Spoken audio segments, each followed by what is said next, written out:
Sa isang maliit na bayan, may isang binatang nagngangalang Marco. Siya ay kilala sa kanilang barangay bilang isang bully. Hindi siya matangkad pero ang kanyang tinig ay malakas at puno ng kapangyarihan. Madalas siyang mang-asar ng mga kaklase at maging ng mga nakatatanda. Wala siyang pakialam kung sino ang kanyang nambibuli basta't makapagpasaya siya sa sarili niyang paraan. Isang araw nagkaroon ng paligsahan sa kanilang paaralan. Ang mga estudyante ay hinikayat na bumuo ng mga grupo upang lumahok. Natakot ang iba na sumali dahil sa posibilidad na mangapi si Marco habang sila'y nag-eensayo.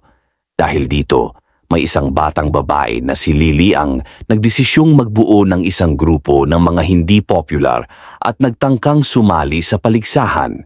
Habang sila'y nag-eensayo, walang ibang sumusuporta sa kanila.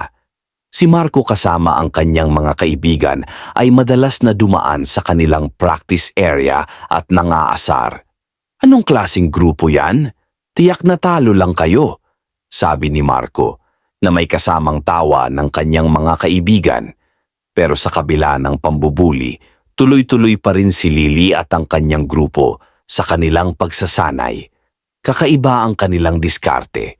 Nagtuon sila sa teamwork at pagtutulungan. Habang papalapit ang araw ng paligsahan, unti-unting bumababa ang damdamin ni Marco na sana ay hindi mangyari ang sinasabi niyang pagbagsak ng ibang grupo. Nang dumating ang araw ng paligsahan, punong-puno ng saya ang gymnasium.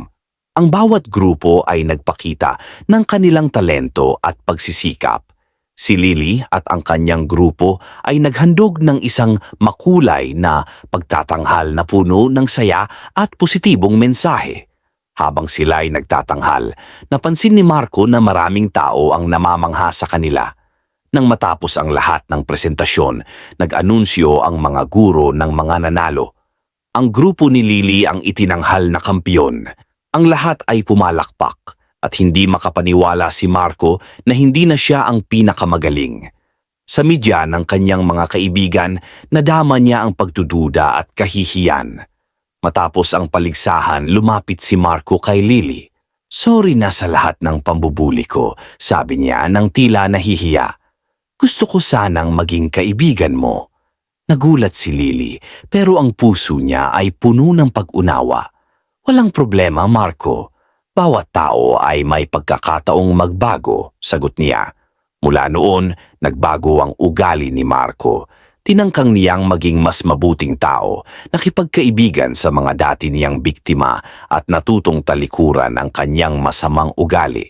Natutunan niyang mas masaya ang buhay kapag may respeto at pagmamahalan sa isa't isa. At sa tulong ni Lily at ng kanilang grupo, nahanap ni Marco ang tunay na halaga ng pagkakaibigan.